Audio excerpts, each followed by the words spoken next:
Hey guys, welcome to my new blog day 41 blog में आपका स्वागत है। तो गाइस, आज हम बात करने वाले हैं the life story of Nikhil Kamat, founder of Zerodha. Zerodha के जो फाउंडर हैं निखिल कामत जी, उनके बारे में कुछ आज बताना चाहूँगा, क्योंकि उनसे हमको बहुत मोटिवेशन मिलता है और उनसे हमको बहुत कुछ सीखने को मिलता है। इसीलिए वीडियो पर बने रहें और चैनल पर नए हैं तो लाइक कर दीजिएगा, सब्सक्राइब कर दीजिएगा। चलिए वीडियो शुरू कर। आपको पता होगा कि हमारे जिरोधा के जो फाउंडर है निखिल कामत जी, वो एक समय पर बहुत गरीब थे। बहुत गरीब थे, मतलब इतना गरीब थे कि वो शुरू में स्कूल गए। वहाँ से उन्होंने स्कूल के समय में ही एक दोस्तों के साथ पुराने मोबाइल बेचने का आइडिया आया उनके दिमाग में कि पुराने मोबाइल बेच के वो कुछ करना चाहते थे लाइफ में, क्योंकि जो चीज़ उनको पढ़ाया जा रहा था स्कूल में उनसे वो नाखुश थे। क्योंकि उनको लग रहा था कि जो चीज़ स्कूल में हमको पढ़ाया जाता है वो कहीं काम नहीं आने वाला है। तो उन्होंने क्या किया, पुराना मोबाइल बेचना स्टार्ट कर दिया। और जब उनके घर में उनके मम्मी को पता चला कि मेरा बेटा पुराना मोबाइल बेचता है तो उनको बहुत डांट पड़ी और वो सारे पुराने मोबाइल्स उन्होंने डस्टबिन में डाल दिया। फिर वो 17 साल की उम्र में स्कूल छोड़ दिया, क्योंकि उन्हें पढ़ाई में बिल्कुल मन नहीं लगता था। वो चाहते थे कि मैं कुछ बिजनेस करूं, अपना बहुत बड़ा करना चाहते थे, उनका सोच बड़ा था। तो फिर उन्होंने 17 साल की उम्र में पढ़ाई छोड़ा और एक कॉल सेंटर में जॉब कर लिया। 8,000 का जॉब किया। तो उन दौरान उन्होंने क्या किया कि वो ट्रेडिंग सीखते थे। ट्रेडिंग उनको करना बहुत पसंद था। वो ट्रेडिंग में जा चुके थे और जहाँ वो जॉब करते थे वहाँ के बॉस भी उनको पैसा देते थे, क्योंकि निखिल कामत जो थे ट्रेडिंग में बहुत अच्छा थे। वो बहुत कुछ जानते थे और बहुत कुछ वहाँ से अर्न कर रहे थे। तो उनके बॉस भी उनको देने लगे कि भाई मेरा भी पैसा तू ले और मेरा भी पैसा कुछ डबल करके ऐसा दे, क्योंकि निखिल कामत कुछ अच्छा कर रहे थे, उसमें देखा उनका स्किल अच्छा था। तो फिर 2010 में दोनों भाइयों ने एक चीज़ ऑब्जर्व किया कि ट्रेडिंग में, इन्वेस्टिंग में फीस बहुत ज़्यादा लग रहा है इंडिया में। तो क्यों ना दोनों भाई मिल के हम लोग कुछ ऐसा बनाएं कि ब्रोकरेज भी बहुत कम लगे और कुछ ऐसा हो आसान टाइप का कि लोग यहाँ से आसानी से इन्वेस्टिंग कर सके।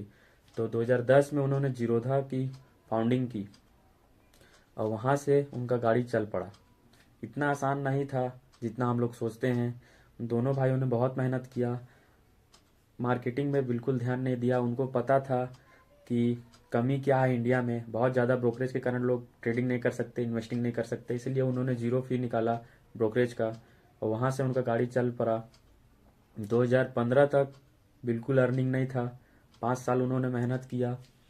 उसके बाद उन्होंने कुछ टेक्निकल पर काम किया, कुछ इशू पर काम किया। उसके बाद 2015 से 2020 में उनका 1,000 करोड़ का कंपनी बन गया। सोचो, 5 साल में 1,000 करोड़ का कंपनी बनाना इतना आसान नहीं होता दोस्तों।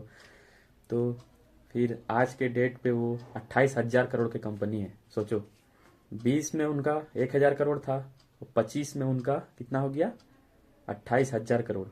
कितना गुना ज़्यादा हो गया ये आप कैलकुलेट भी नहीं कर सकते हो। तो हमको यहाँ से ये सीख मिलता है दोस्त कि सिर्फ पढ़ाई लिखाई से कुछ नहीं होता है। आपको एक स्किल सीखना चाहिए, उस स्किल पर काम करो। उन्होंने पढ़ाई लिखाई में बिल्कुल मन नहीं था, उन्होंने पढ़ाई लिखाई क्विट कर दिया और अपना बिजनेस के ऊपर ध्यान दिया। और देखो, 28,000 करोड़ का कंपनी है। उनके घर में भी बोलते थे कि बेटा तुम पढ़ाई करो, ये सब चीज़ में कहाँ ध्यान लगे हो कमाने वमाने में। तो भाई घर वाले तो तुमको बोलेंगे ही कि मेरा बेटा पढ़ लिख कर बड़ा आदमी बने, क्योंकि वहाँ उन लोग का सोच वहीं तक है कि मेरा बेटा पढ़ेगा लिखेगा, एक अच्छा नौकरी करेगा और इसके बाद उसका लाइफ सेट हो जाएगा। लेकिन भाई हमको लाइफ में क्या करना है, जमाना बहुत ज़्यादा चेंज हो चुका है। आप स्किल सीखिए, स्किल सीखने पर फोकस कीजिए, कुछ नया चीज़ सीखने पर फोकस कीजिए, हार्ड वर्किंग कीजिए। पढ़ाई लिखाई से आजकल कुछ हो नहीं रहा है, देख रहे हैं आप। पढ़ लिख कर लोग घास छील रहे हैं, ना नौकरी मिल रहा है ना कुछ मिल रहा है, कहाँ भाई। इससे अच्छा है कि आप कुछ स्किल सीखिए, कुछ ऐसे कमियों पर काम कीजिए, जो इंडिया में जो चीज़ का कमी है उसको आप देखिए, उसके ऊपर काम कीजिए और कुछ अच्छा करने का। तो भाई मैं यही बोलना चाहूँगा हमारे देश के जितना भी युवा हैं, जितना भी साथी हैं जो यंग एज के हैं, 20 से 25 साल, 30 साल, पढ़ाई में अपना टाइम वेस्ट मत करो। हो रहा है तुमसे तो करो, अच्छी बात है। मैं मना नहीं कर रहा हूँ कि पढ़ना गलत बात है, लेकिन अगर तुमसे नहीं हो रहा है, तुमको उसमें मन नहीं लग रहा है, तो भाई कुछ नया स्किल सीखो, उसके ऊपर काम करो और लाइफ में ग्रो करो। हमारे निखिल कामत जी से आप बहुत कुछ सीख सकते हैं। उनके लाइफ में इतने उतार चढ़ाव आए, इतना आसानी से वो 28,000 करोड़ का कंपनी नहीं बन गया है भाई। 2010 से उन्होंने मेहनत किया, तब जाके 20 में 1,000 करोड़ की कंपनी बनी है। सोचो, 10 से 15 साल के बीच में जीरो नेटवर्क था। तो पेशेंस रखना पड़ेगा, तुरंत काम नहीं होगा। आप सोचिएगा कि एक दिन में हलवा है खा के वो कर जाएगा, तो उसके ऊपर तुरंत कोई भी काम नहीं होता, आपको पता होगा। तो पेशेंस तो रखना पड़ेगा भाई, बिना पेशेंस के कुछ नहीं होता है। हार्ड वर्किंग आपको करना पड़ेगा। और मैं बार बार बोलता हूँ हर वीडियो में कि कुछ स्किल सीखिए, नया स्किल सीखने पर काम कीजिए भाई। क्योंकि निखिल जी भी शुरू में बहुत गरीब थे, उन्होंने पढ़ाई में मन नहीं लगता था, लेकिन फिर भी उन्होंने बिजनेस का आइडिया सोचा और वो कुछ ऐसे कमियों पर काम किए जो इंडिया में जो चीज़ का कमी था। तो बात यही है कि अगर इंडिया में जो चीज़ का कमी है उसका प्रॉब्लम आप अगर सॉल्व कर रहे हो तो आप बहुत आगे निकल जाओगे। क्योंकि भाई हमें कुछ यूनिक आइडिया सोचना है। जो सब कर रहे हैं वही अगर आप कीजिएगा तो लाइफ में कैसे ग्रो कर पाइएगा बताइए। जो सब कर रहे हैं वही अगर मैं भी करूंगा तो मुझे भी उतना ही चीज़ मिलेगा। अगर उनसे यूनिक करना है तब ना मुझे जाके आज एक्स्ट्रा पैसा मिलेगा और कुछ एक्स्ट्रा कर पाऊंगा। तो इसके ऊपर ध्यान दीजिए, बहुत ही गहरा बात है, सोचने का बात है। उनके लाइफ से बहुत मोटिवेशन मिलता है, मुझे तो बहुत मिलता है। आप लोग को मिलता है कि नहीं पता नहीं, मुझे उनके लाइफ से बहुत मोटिवेशन मिला है, मैं बहुत कुछ सीखा हूँ उनके लाइफ से। मैं उनको थैंक यू बोलना चाहूँगा। मैं उनके लाइफ से बहुत कुछ सीख पाया हूँ और बहुत आगे कुछ करना है। तो भाई लोग अपना अपना देख लीजिए क्या आपको करना है लाइफ में, नहीं करना है। तो मेरा वीडियो अगर आप लोग को अच्छा लगा हो तो लाइक कर दीजिएगा, चैनल को सब्सक्राइब कर दीजिएगा गाइस। चलिए मिलते हैं नेक्स्ट ब्लॉग में, तब तक टिल देन गुड बाय।